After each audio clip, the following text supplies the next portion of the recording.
Добрый день! Мы на канале компании «АвтоСтронг», одного из крупнейших поставщиков запчастей в Республике Беларусь. Сейчас мы находимся на нашем складе на Добровской, 15. Сейчас уже 10 утра, а у нас уже готова доставочка запчастей любимым клиентам.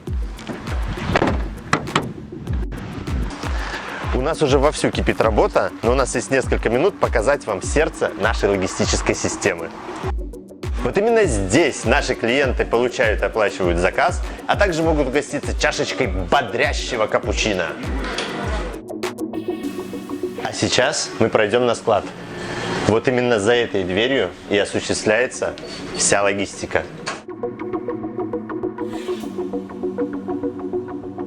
Вот он, склад компании «АвтоСтронг». 6 ярусов, 80 тысяч наименований, двигатели, детали подвески, коробки передач, запчасти из Европы, Кореи и Соединенных Штатов приезжают именно сюда.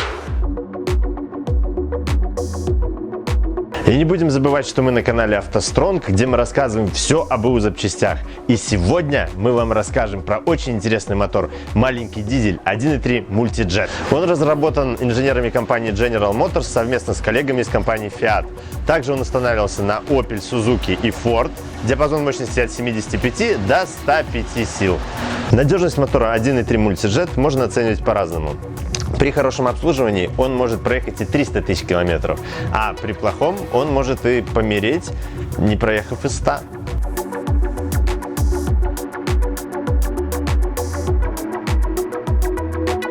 Натяжитель цепи в моторе 1.3 Multijet стоит периодически проверять работоспособность. Благо в крышке ГРМ предусмотрено смотровое окошко.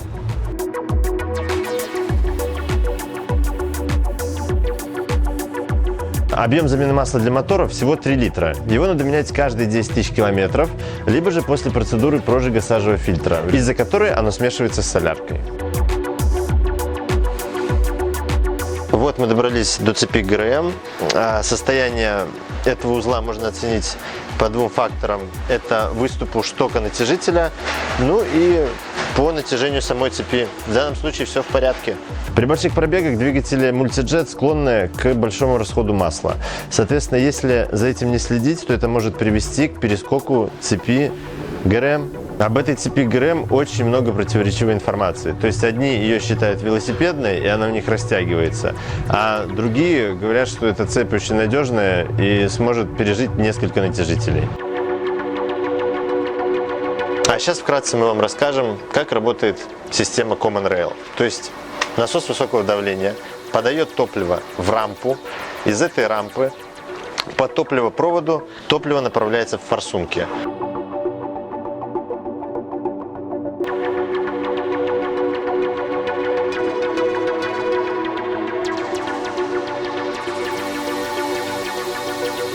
Вот она рампа, в честь которой назвали целую топливную систему. А по факту труба трубой.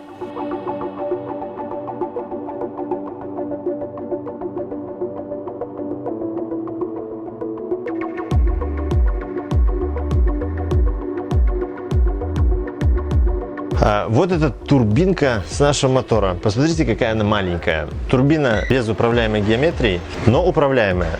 Управляется перепускным клапаном. Когда обороты мотора высокие и турбина работает на полную мощность, вот этот перепускной клапан удаляет лишние выхлопные газы. И таким образом происходит управление производительностью турбины.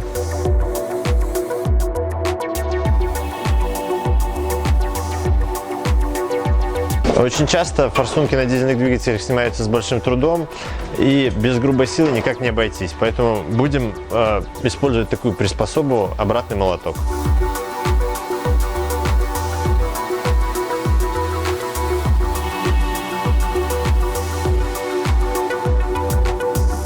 С большим трудом мы достали форсунку. Форсунка Common Rail выглядит вот так. Здесь есть небольшой нюанс. Вот это огнеупорная шайба, которая прогорает.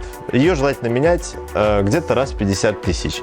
Потому что, когда она прогорает, все содержимое камеры сгорания сочится наружу, забивается вот посадочное место в форсунке и снижается компрессия в двигателе. Вот это успокоитель цепи. То есть и цепь бежит по ней, ну, грубо говоря, трется. Представьте, насколько масло от трения защищает даже пластмассу.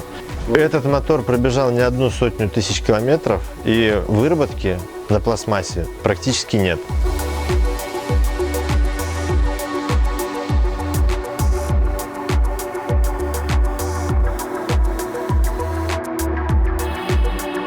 Сняли клапанную крышку, и особенностью этого мотора является то, что два распредвала находятся в алюминиевой клапанной крышке.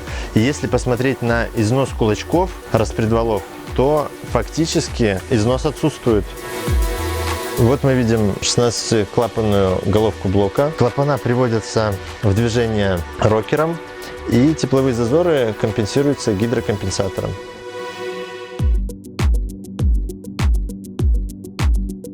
У меня в руках элемент системы вентиляции картерных газов.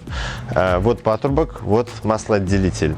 То есть по состоянию, по чистоте трубки, по наличию отложений можно определить состояние цилиндра поршневой группы. То есть так как здесь все чистенько, никаких отложений нету, то можно сделать вывод, прогноз, что наша цилиндропоршневая группа в хорошем состоянии. Вот эта часть системы EGR. Здесь находится пресловутый всем известный клапан EGR. Значит, через вот этот патрубок частично отбираются выхлопные газы, и вот через это отверстие они поступают во впускной коллектор. То есть вся система EGR, она служит для снижения токсичности выхлопа дизельного двигателя. Если посмотреть по состоянию отверстий, тут сажа минимально. И это второй косвенный признак того, что наша поршневая группа будет в отличном состоянии.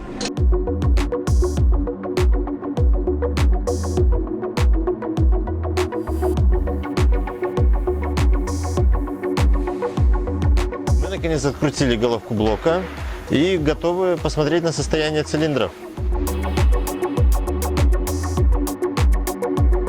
Мы заочно, а самое главное правильно определили состояние цилиндра поршневой группы. То есть хон здесь присутствует, а о задирах и выработке речи вообще не идет. То есть 4 с плюсом. Но если у вас какие-то проблемы с EGR на этом моторе, то такого хона у вас не будет.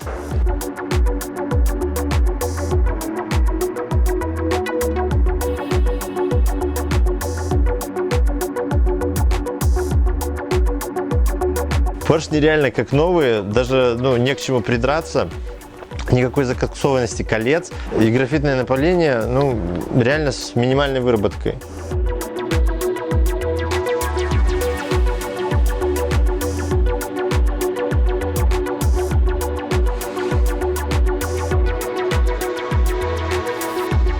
Даже комментировать нечего, у нас идеальный коленвал, то есть состояние всех шеек как новое.